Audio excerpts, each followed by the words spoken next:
Chers compatriotes, merci de vous connecter. Connectez-vous.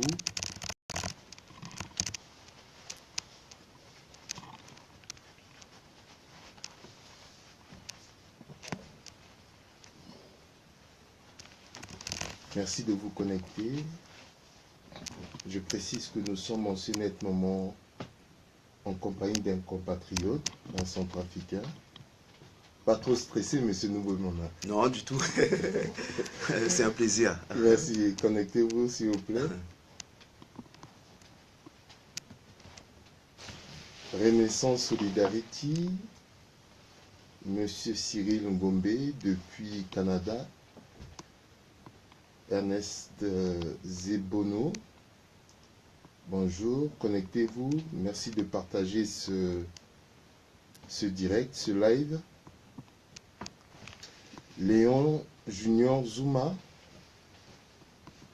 je précise que nous sommes en compagnie d'un compatriote qui s'appelle Arsène Noubeumona.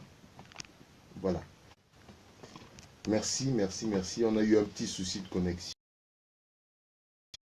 Mesdames, Mesdemoiselles et Messieurs, chers compatriotes centrafricains,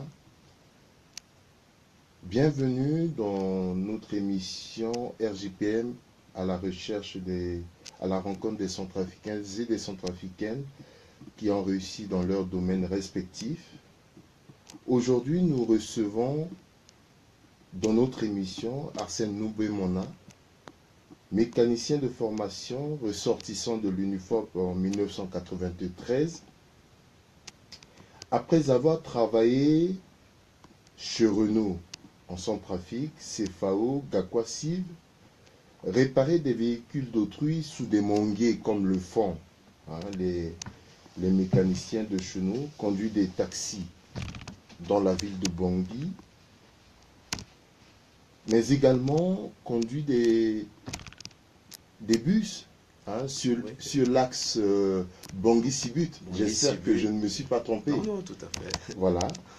Il posa en 1988 sa valise sur le territoire français.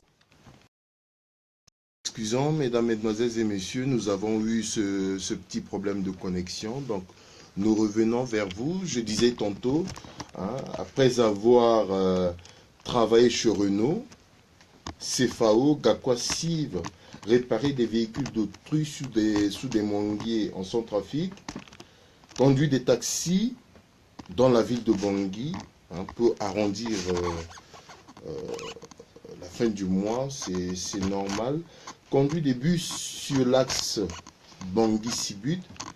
Il posa en 1998 définitivement sa valise en France. Aujourd'hui, nous le rencontrons dans notre émission RJPM Média, à la recherche, à la rencontre des centrafricains et des centrafricaines de France. Monsieur Arsène Noubeumona, bonjour. Bonjour Rodrigue, bonjour à tous les compatriotes. Alors, aujourd'hui, vous êtes chef d'entreprise, vous avez créé votre entreprise en 2008. Alors, entre la date de la création de votre entreprise et celle de votre arrivée en France, qu'avez-vous fait exactement? Dites-le pour que les centrafricains et les centrafricaines qui nous suivent puissent s'inspirer un peu de votre parcours. Alors, je tiens à saluer tous les compatriotes et tous les compatriotes centrafricains. Je suis arrivé en France en 1998.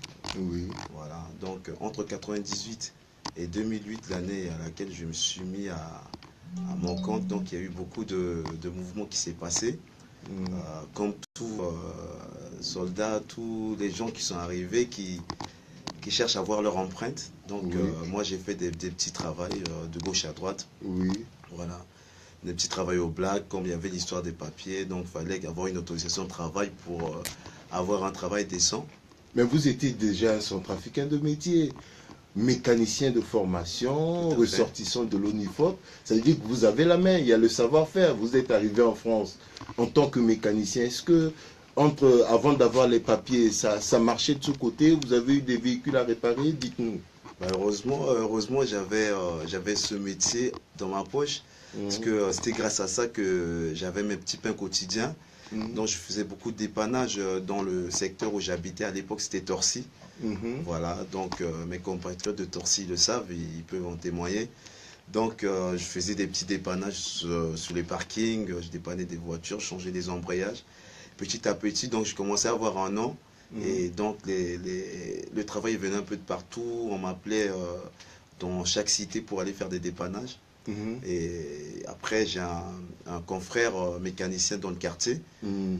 Lui était plus dans le 93, il m'a dit non attends je vais te faire découvrir un endroit. Oui. Après il m'a ramené à Sarcelles et Stein. Et c'est là-bas que je me suis vraiment créé parce que bon, c'était des chantiers. Je partais le matin, j'avais vraiment du boulot à la portée de main. Voilà, donc je travaillais à fond et je me suis fait des amis, beaucoup de connaissances. Et puis tout est parti de là. Donc la mécanique m'a beaucoup aidé, voilà, à ne pas trop galérer. Donc j'avais quand même un métier qui était là, qui m'apportait un peu plus pour pouvoir vivre et puis voilà, Non, me sentir utile dans la société. Vous arrivez en France pour la première fois en 98. Grâce à la mécanique, vous avez eu des petits boulots ça et là. Et paf, en 2008, vous créez votre propre entreprise. Il y a eu des parcours jusqu'à là. 10 ans. 10 ans plus tard, vous créez votre entreprise, Iverlet Wash. Iverlet Wash. Alors, Iverlet Wash, c'est j'ai en fait mes deux garçons. Parce qu'à l'époque, j'avais mon premier fils qui était né, et tout de suite après, le deuxième. Alors, donc, le premier s'appelle Iverson, et le deuxième, c'est Marley. Donc, j'ai associé leurs deux noms. Donc, j'ai pris Hiver et Marley. Donc, j'ai pris le L-E-Y, c'est Marley. Je les ai associés, et le wash, c'est le lavage. Voilà. Alors, j'ai vu, selon les informations qui me sont parvenues, en 2008, c'était une sorte de micro-entreprise.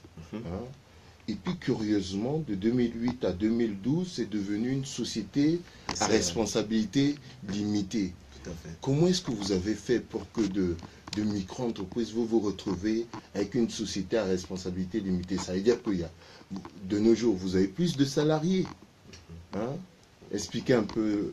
Alors, bon, mon premier boulot déjà, dans toutes les étapes, quand j'ai commencé, mon premier boulot, j'ai travaillé chez Ford. Voilà, c'est mon premier employeur en France. J'ai signé mon premier contrat avec eux, j'ai fait 4 ans. Donc j'étais préparateur automobile. Ceux qui connaissent pas, c'est les gens qui nettoient les voitures chez les concessionnaires.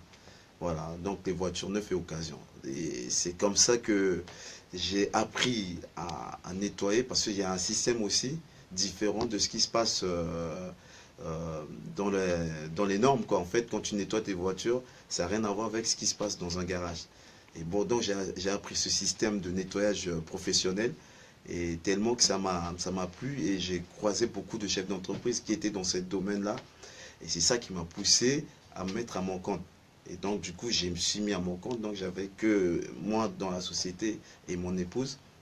Voilà, donc on n'était que deux. S'occuper de la partie administration. Tout à fait. Oui. Et puis bon, moi, j'étais sur le terrain. Voilà, donc j'étais tout seul à l'époque, j'avais pas besoin d'avoir du monde. Et voilà, je travaillais avec des garages par moment, je faisais appel à des cousins qui étaient là, que je prenais par exemple tous les mercredis, parce que bon, j'avais un peu plus de travail les fins de semaine. Donc du coup, je faisais appel à mes cadets qui venaient me prêter main forte, petit à petit. Et puis après, un jour comme ça, j'ai croisé un monsieur qui était, avant, on travaillait ensemble chez Ford, qui m'a proposé un gros contrat. Et j'ai pas eu peur, j'ai dit bon, il faut oser, j'ai déjà des bras que j'ai déjà formés, pourquoi pas. Et puis bah, c'est là que c'est venu le déclic de quitter le micro, que j'étais tout seul, et monter en SARL avec des salariés. Vous êtes patron d'entreprise, Iverlet Wash, avec 6 salariés, c'est cela? Voilà, j'ai commencé avec 6 salariés, oui. Que fait exactement Iverlet Wash? Parce qu'il faut l'expliquer. J'insiste un peu pour que les centrafricains puissent voir. Voilà, c'est ça. Alors, que fait exactement Iverlet Wash? Alors, Iverlet Wash, c'est une société de préparation et rénovation automobile et poids lourds. Voilà, on est situé dans la région parisienne, en Seine-et-Marne. Avant, j'étais à Brie-contre-Robert. Après, j'ai déménagé, je suis sur Savigny-le-Temple, précisément. Voilà, donc notre entreprise constitue à aller chez les concessionnaires même et fournir notre prestation chez eux. Voilà. Donc on travaille chez eux du 1er au 31 décembre. Du 1er janvier au 31 décembre. Donc vous Voilà. travaillez avec les concessionnaires, vous vous occupez du nettoyage. Voilà, des véhicules neufs, occasion, oui, ainsi que les véhicules après-vente. Ça veut dire que c'est des voitures qui rentrent pour des entretiens réguliers, vidange moteur, changement d'ampoule, des trucs comme ça. le service après-vente. Tout à fait. Et ça, c'est ces genres de voitures, ça, c'est des nettoyages en fait que le concessionnaire offre à leurs clients. En fait, si tu veux faire une vidange, ils te vidangent le véhicule, mais ils ne te rendent pas ta voiture sale, donc ils sont obligés de faire un nettoyage et puis donner au client, en fait. Et donc, au-delà du nettoyage, vous faites également de la préparation mécanique ou bien? Oui, alors ça, c'est des contrats que j'ai avec d'autres garages, et il y en a qui font pas, mais je fais aussi de la préparation mécanique. En fait, ça constitue à remettre en état le véhicule avant de passer au client. Donc moi, je contrôle tout ce qui est fonctionnement des vitres, les feux, fonctionnement des GPS, l'autoradio, est-ce que tout fonctionne, faire les niveaux d'huile, la pression de pneus, poser les plaques sur les véhicules, faire les gravages, on appelle ça les marquages sur les vitres, et éventuellement vérifier les fonctionnements s'il y a des toits ouvrants, s'il n'y a pas d'anomalie, si tout fonctionne bien, les lumières. Il faut que tout soit comme si c'est sorti dans l'usine. Et s'il y a un défaut, mais on le fait passer à l'atelier pour que les mécaniciens puissent revoir avant qu'on livre le véhicule. Voilà, ça c'est le côté mécanique. Donc Voilà. c'est ce que j'ai apporté en plus. Passer aussi la voiture à la valise. Ils appellent ça la valise. D'accord. Voilà, donc rentrer les dates de contrôle technique, la date de première mise en circulation, les trucs pollution. Bon, il y a pas mal de trucs en fait. Et le côté esthétique? Alors, côté esthétique, c'est quand les véhicules ils arrivent chez les concessionnaires, ils arrivent toujours protégés. Donc, on a des films de protection sur les carrosseries et aussi sur les sièges. Donc, les voitures ils arrivent, on est obligé de tout enlever, après nettoyer, enlever les traces de colle, passer l'aspirateur à l'intérieur des véhicules, faire le nettoyage des vitres intérieures et extérieures, lustrer les carrosseries, briller les pneus, nettoyer les jantes comme il faut, et puis après, bâcher le véhicule avant que le client il arrive. Et dès que le client il arrive, nous on enlève, on déballe le véhicule et il retrouve sa voiture tout propre, tout beau. Et voilà, il n'a qu'à monter dedans et puis partir. Ah ouais, à ce point. Alors, à quoi consiste la rénovation? Puisqu'il n'y a pas que le nettoyage, il n'y a pas que la préparation mécanique, il n'y a pas que la préparation esthétique, mais il y a aussi la rénovation. Et à quoi consiste la rénovation? Alors, la rénovation des voitures, c'est plus sur les voitures anciennes, donc les véhicules d'occasion. En fait, les véhicules d'occasion, c'est comme par exemple un client qui a par exemple une C4 Picasso chez lui et il décide demain de rechanger de véhicule parce qu'il a la C4 depuis 2 ans et donc il ramène son ancien véhicule au garage, il fait un devis avec le commercial et le commercial propose, il dit voilà, tu as une BMW X4 et du coup le concessionnaire il reprend sa C4 Picasso. Oui. Et la C4 Picasso, dès qu'elle rentre en concession, c'est transformé en véhicule d'occasion. Parfois, le vendeur, il peut soit revendre tout de suite à un marchand, ou si le véhicule est vraiment récent, avec moins de kilométrage, dans ce cas, on renettoie le véhicule et après mettre en exposition pour qu'il puisse la revendre. Et ça, ça rentre dans le contexte de la rénovation, et c'est ce qu'on fait. Donc la rénovation, c'est les voitures qui arrivent vraiment pas bien entretenues, un peu sales, à l'intérieur parfois même très sales. Voilà, avec des odeurs de cigarettes, la pollution. Parfois, il y a des gens, ils aiment bien les animaux, ils ont des chiens, des chats dans leur véhicule. Donc, il y a des poils de ces animaux là-dedans. Donc, il faut tout enlever, tout nettoyer, tout désinfecter. Oui. Voilà, donc on appelle ça rénovation de l'intérieur. Shampooiner les moquettes, les sièges ou le cuir. Rénover, mettre de la crème de finition, mettre un destructeur d'odeur. Parce qu'il y a aussi des gens, des fois, qui dégueulent dans il y a aussi, il y a aussi des gens, ça transporte des gens malades. Parfois, les voitures des particuliers, ils prennent moins cher, même c'est les retours des locations aussi, c'est pareil. Les gens ne sont pas minutieux sur des voitures qui ne les appartiennent pas, donc ils font ce qu'ils veulent. Ils comptent sur les sociétés comme nous. C'est notre boulot. On est comme des médecins, on ne refuse pas les malades. Voilà, tu m'amènes une voiture qui est très très sale, mais c'est mon métier.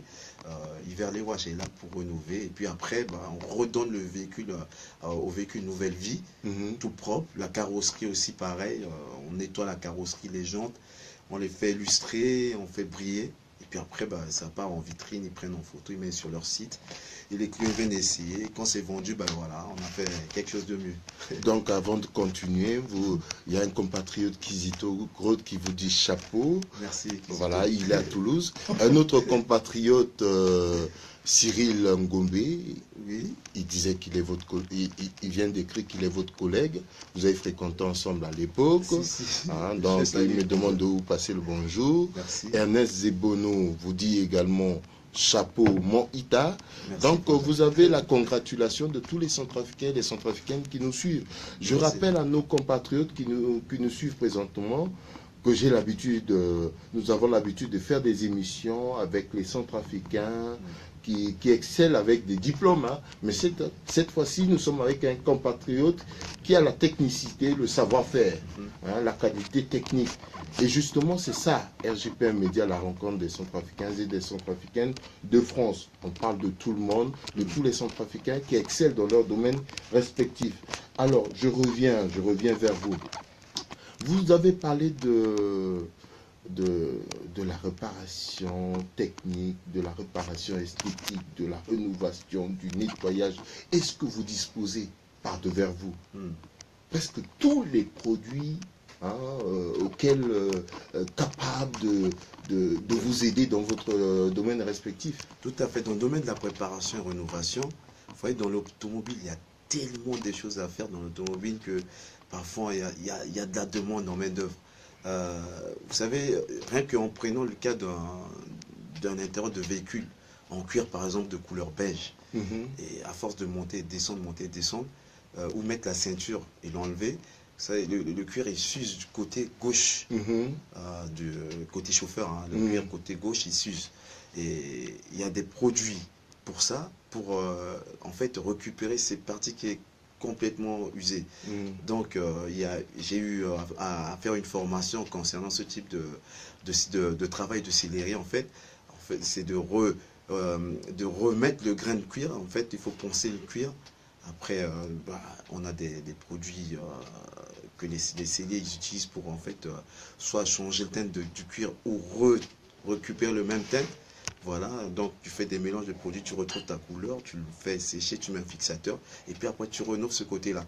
Donc ça renforce le cuir. Les frangins qui ont des voitures en cuir, parfois ils peuvent, intérieur en cuir, ils peuvent en témoigner. C'est vrai que ce domaine-là, s'il faut vraiment avoir les produits qu'il faut. On a aussi des produits pour en fait faire un traitement carrosserie.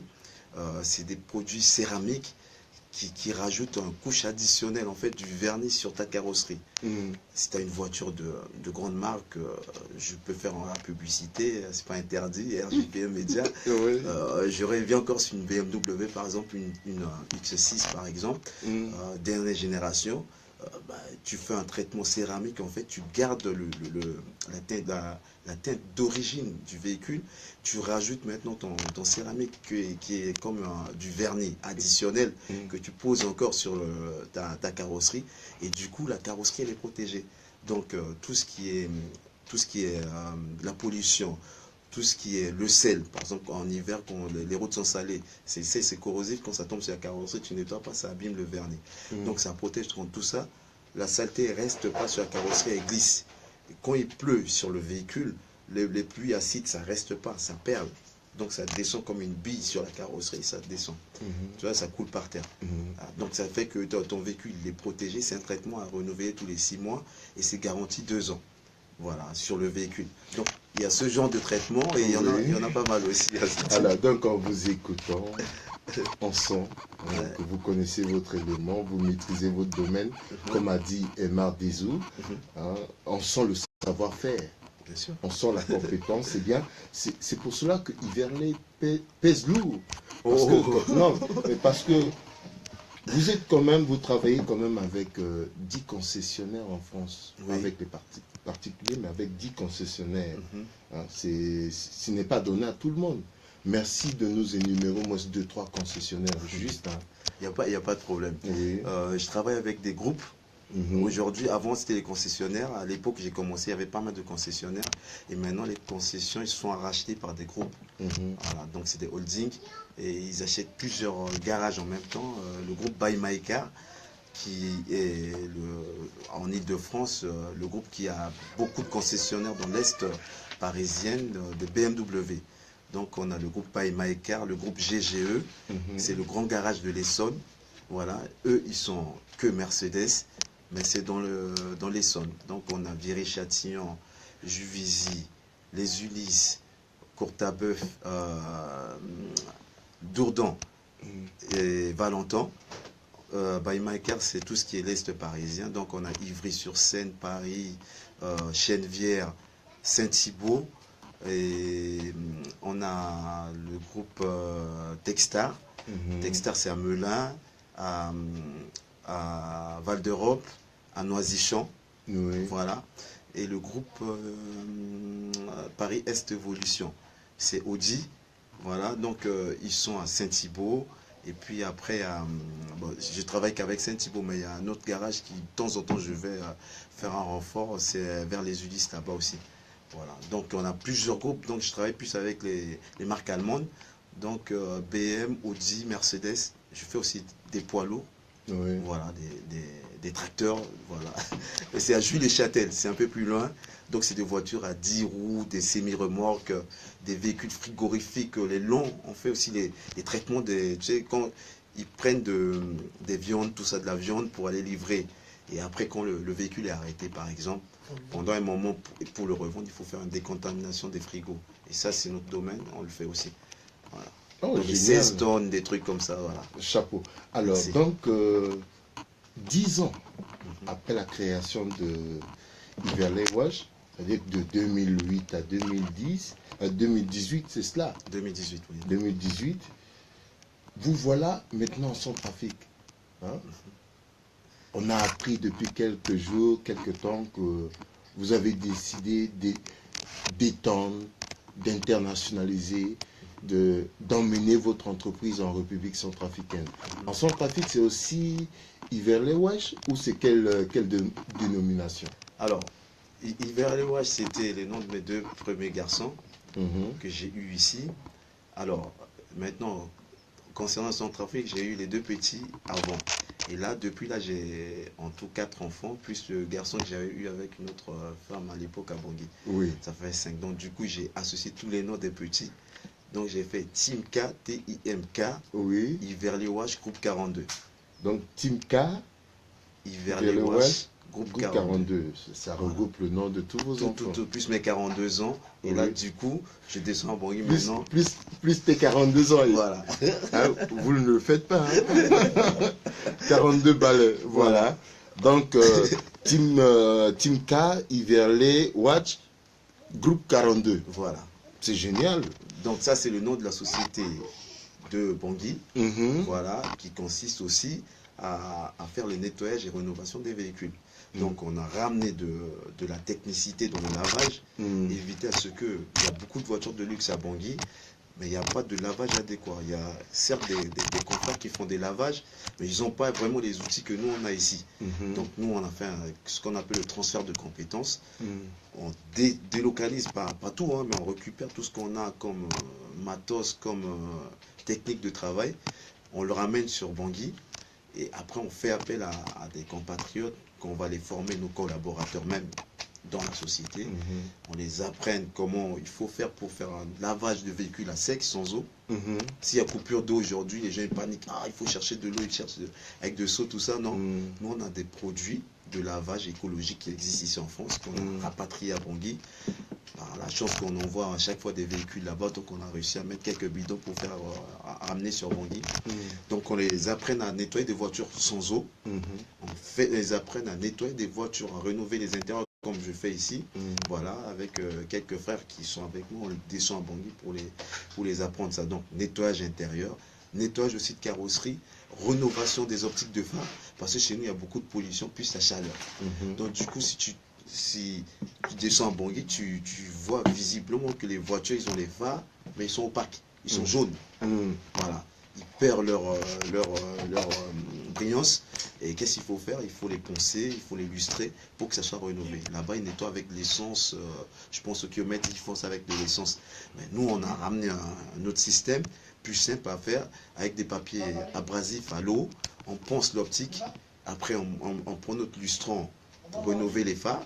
On fait lustrer. Au bout de 5-10 minutes, tu as un optique qui est sauvé. Deuxième optique, la nuit, quand tu roules, tu allumes comme c'est une voiture neuve que tu roules avec. Donc, c'est tous ces transferts de compétences avec toutes ces technicités et de la professionnalisation qu'on est en train de rapatrier sur Bangui. Et d'ici peu, vous allez entendre parler de Team Caïver, les groupes 42, Oui, côté lavage. Côté lavage, mais vous subissez aussi côté lavage une concurrence déloyale avec ces jeunes qui lavent les véhicules au bord de la route avec de l'eau insalubre. Qu'est-ce que vous conseillez aux Centrafricains? Parce que derrière, si l'on ne se rend pas compte, ces jeunes utilisent le même chiffon avec des saletés, mais ça fait quoi? En tant que professionnel, expert dans votre domaine respectif, qu'est-ce que vous dites? Moi, c'est comme si je suis un médecin et je suis en train de regarder un confrère en train de prendre de l'eau pour faire une injection avec. Et là, je dis non, stop, c'est pas bon. La carrosserie, c'est précieux.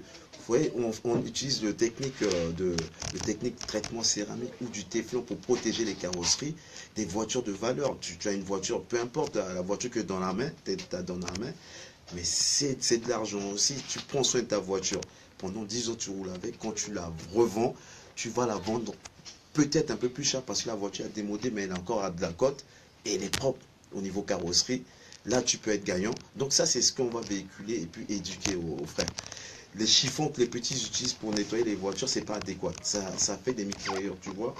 Quand tu t'approches des voitures, tu vois des micro-rayures. Des micro-rayures. Oui. Ça veut dire que ça fait un genre de tourbillon sur la carrosserie, plein de micro-rayures, des petits rayures. Parce que le même chiffon avec des saletés, de la poussière, un peu de gras de terre, oui, qui reste imprégné dans le chiffon, il le rince à l'eau, mais toujours le bout de gravier est resté dedans et il faut nettoyer la carrosserie pour la sécher. À force de faire ça, et ça fait des tourbillons partout. Du coup, quand la voiture passe au soleil, tu vois qu'il y a un genre de brouillard comme ça sur la carrosserie, surtout sur les couleurs foncées, ça, du bleu, rouge et noir. Et c'est des carrosseries qui souffrent beaucoup à Bangui. Donc maintenant, ils font appel à nous pour qu'on puisse être là et prendre soin. Essayer de distribuer aussi avec ces petits. S'ils veulent, ils viennent chez nous. On va leur vendre des chiffons microfibres pour utiliser spécialement pour essuyer les carrosseries ou des pots de chamois pour enlever de l'eau. Ça fait lustre en même temps. Tu utilises, tu as une facilité de travail avec une peau de chamois qui est un chiffon normal. Parce que ça t'enlève l'eau et en même temps, ça te décontamine la carrosserie.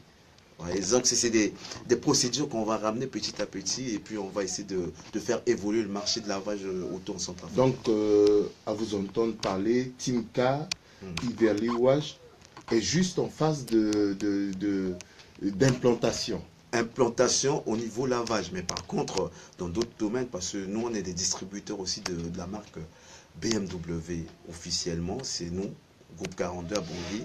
On fait importation que des BMW, Volkswagen et Mercedes, voilà, ainsi que le service après-vente. Ça, je pense qu'il n'y a que nous, je ne sais pas, j'essaie de regarder, mais je ne vois pas des gens qui vendent des voitures avec garantie 6 mois et après proposent, au cas où tu as des difficultés sur telle pièce, bah, tu nous fais appel et puis avec nos équipes sur Paris, on essaie de trouver une solution rapidement pour les pièces, les évacuer dans les 48 heures. On a la chance ici, il y a beaucoup de Centrafricains qui partent et qui reviennent sur Bangui, donc pour envoyer des pièces, pour nous, ce n'est pas un problème, on va juste à l'aéroport, payer le 3e bagage, on envoie une pièce à Bangui. Donc, au bas mot, vous représentez la marque allemande en République centrafricaine. Nous on a osé, et puis on se dit distributeur CFAO, c'est Toyota. Nous, on est distributeur officiel BMW. Et là, c'est marqué. Ça marche. Alors, voilà. Mais généralement, vous savez tous comme moi que les problèmes de pièces pose beaucoup de difficultés aux Centrafricains. Généralement, le Centrafricain, il a peur de la marque allemande. Pourquoi? Pour la simple raison que pour avoir les pièces, c'est compliqué. Et vous, en tant que distributeur officiel, qu'est-ce que vous préconisez ou du moins vous proposez aux Centrafricains? Alors, c'est ce qu'on est en train de faire. Heureusement, RJPM Média est là. C'est très important de sensibiliser les frères. Les frères aujourd'hui, ils ont ce problème de fidélité avec la marque Nissan japonaise Toyota. On a des jeunes premiers en Centrafrique, des jeunes patrons, il y a des émergents. Ils ont aussi envie de se faire plaisir, rouler en 6 cylindres, rouler en Audi. C'est chez nous, on a droit, si aujourd'hui tu as réussi, mais au lieu de voilà, garder ta voiture ici, que tu roules que tous les fins de semaine avec, tu ramènes à Bangui, tu te fais plaisir avec. Nous, on a essayé de rapporter en éducation à nos frères de ne pas hésiter de rouler en BM. Certes, on a des problèmes des techniciens, c'est vrai, mais petit à petit, les gars, ils se forment et les gens comme nous, quand on ramène des nouvelles technologies comme ça, on a des suivis derrière. Moi, je travaille avec les concessions que j'ai citées tout à l'heure, BM, Audi et Mercedes. C'est pas pour rien. Aujourd'hui, ces concessionnaires me font confiance. Ça fait plus de 10 ans que je suis avec eux. Et condition d'après-vente, ça veut dire que récupérer des pièces de réchange envoyées sur Bangui, ça, c'est pas un souci. Je donne une petite anecdote. J'ai un Mercedes Sprinter qui fait la route Mbaïki-Bangui. Et depuis 2 jours, le véhicule est en panne à Mbaïki parce que le chauffeur il a roulé et puis il a cassé le disque de frein arrière, tambour. Il est complètement cassé, plus c'est gougeant. Donc on a envoyé des gens dans les casses à Bangui chercher. Ils ont fait tout Bangui, ils n'ont pas trouvé ni le disque, ni les goujons. Ils m'ont appelé, j'ai pris les pièces hier. J'ai envoyé par le vol de Royal Maroc hier après-midi. C'est arrivé ce matin. Donc les mécaniciens sont dessus. Je pense qu'ils ont fini le travail. J'ai reçu le message. Et le véhicule est en train de descendre sur Bangui. Voilà, c'est des exemples comme ça. Ça, c'est concret. Ils vont prendre en photo. Parce que tout ce que nous on fait, il faut qu'il y ait des supports de communication. Ils vont prendre en photo. On va les distribuer sur les réseaux sociaux. Vous allez voir. C'est pour dire que les frères, il ne faut pas hésiter. Il faut rentrer dans ces domaines-là. Parce que vous avez la chance qu'on a des frères comme nous qui sont là, qui ont des visions aussi. On sait que bon, il y a pas mal de véhicules qui sont garés actuellement à Bangui. Défaut de pièces. Il y en a, si c'est des problèmes vraiment électroniques, c'est un peu compliqué. Mais si c'est que des problèmes mécaniques, par exemple les culasses, moteurs, des problèmes d'amortisseurs, d'embrayage, bah, ça c'est à nos portées ici. Nous on a la chance de voyager tout le temps, mais on le récupère avec nous, on descend sur Bangui, on repart les véhicules et on le vend. Il y a aussi un autre truc qu'on fait dans le groupe 42, c'est de recenser des véhicules récents qui sont abandonnés ou limite garés parce qu'il y a des problèmes mécaniques dessus au bord de la route dans tout Bangui. On va essayer de prendre une dizaine à peu près, regarder de quoi ils ont comme problème. Et si c'est des problèmes de moteur, des problèmes de culasse ou accessoires mécaniques, on va essayer d'acheter ces véhicules à bas prix. On achète des pièces ici, on descend à Bangui, on va remonter ces pièces-là. On a des techniciens aussi là-bas et heureusement, il y a Internet qui fonctionne. Donc, s'il y a des soucis avec des collaborateurs des garages où je travaille avec, on est en relation directe avec les techniciens qui nous aussi donnent des coups de main pour que les gars puissent réparer les voitures sur place. Donc, on va dépanner ces véhicules-là et ça sera des voitures deuxième main qu'on va les vendre à bas coût. Donc, ça veut dire que tu peux trouver peu importe, je veux dire, une Nissan Almera qui est garée parce qu'il y a un problème de boîte de vitesse qui ne trouve pas une boîte automatique. Moi, je trouve cette boîte ici, j'achète à 200 €, je mets dans une voiture que j'envoie demain et ça arrive à Bangui. On prend la boîte de vitesse qui coûte 200 €. Je pose sur la voiture, je l'achète à 300 €, ça en revient 500 €, 300 000 à peu près, je vends la voiture à 1 million. À 1 million à Bangui, aujourd'hui, les gens peuvent acheter une voiture grâce à Groupe 42. Ah mais c'est bien, chapeau, chapeau, chapeau. Alors, on a été un peu théorique, on a parlé, on a fait le tour. Ça se voit que vous maîtrisez votre sujet. Me rassurez-vous que dans les jours à venir, avec vous, nous allons faire le tour de vos différents sites. Parce qu'il faudrait également présenter ces sites aux centrafricains. Tout à fait. Hein, leur montrer ce que vous faites en réalité. Oui. Parce que vous avez réussi à présenter, mais me rassurez-vous que nous allons faire un peu le tour de ces sites. Et voir mes différents collègues en train de travailler, c'est plus rassurant pour les frères et pour qu'ils puissent nous faire confiance, de voir déjà avec quel genre de partenaires nous on traite. Et après, ça va les rassurer pour qu'ils puissent nous faire confiance, surtout pour la commande ou les achats de leurs véhicules chez nous. Mais où se trouve précisément Team K Iverley Watch à Bangui? Alors, nous on est situé à côté de l'hôtel Katimini. Je ne sais pas si les gens connaissent l'hôtel Katimini qui se trouve à La Kwanga. Oui. Ou sinon, c'est pas très loin de l'école Saint-Charles. Ouais, pas très loin de l'école Saint-Charles. Voilà, juste avenue David Daco. C'est juste, comment dire, voilà. Donc, il y a, comme si tu vas à Dameka, tu sors de marché La Kwanga, avenue David Daco, tu remontes à gauche pour aller côté d'Ameka. Bah, il y a l'hôtel Katim, c'est le plus connu qui est tout de suite à droite. Et la concession, c'est l'ancienne concession de CDCA. Donc il y a une auto-école qui est juste à côté. Et puis bah, c'est la concession de l'ancien ministre Bess que je salue au passage. D'accord. Voilà. Alors, donc... l'ancien ministre des Finances. Voilà. Ok, ça marche. Alors, quand est-ce que vous allez lancer officiellement le lavage? Le lavage, parce que c'est quand même un domaine intéressant. Il y a beaucoup de véhicules, il y a la MINUSCA qui est sur place, il y a les autorités, il y a les particuliers. Vous savez que chez nous, en Centrafrique, on a 2 saisons. La saison sèche et la saison pluvieuse. Et on a aussi la poussière. Généralement, nombreux sont les Centrafricains qui n'utilisent pas leur climatisation en pleine saison pluvieuse, mais en saison sèche, ils essaient d'y mettre. Alors que derrière ça, il faut d'abord nettoyer le véhicule avant de l'utiliser, parce que derrière, ça peut aussi créer la maladie. Beaucoup d'autres maladies connexes. Alors, comme ici, voilà. Quand est-ce que vous allez officiellement lancer la partie nettoyage? Alors, la partie nettoyage, ça va être fait d'ici le mois prochain.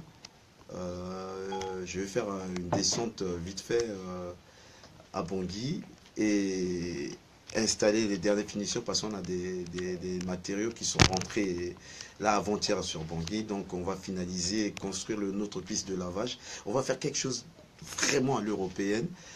Les frères ne seront pas déçus, il faut qu'ils passent. À Bangui, on avait fait des photos qu'on a mis sur les réseaux sociaux, quelques photos qui circulent déjà. Et là, le lavage est en finition. D'ici le mois de mai, on va lancer les 100 premiers véhicules des Centrafricains, lavage gratuit. On va faire une journée porte ouverte en mois de mai, le mi-mai. On va faire une journée porte ouverte et on va faire une communication sur les médias, réseaux sociaux.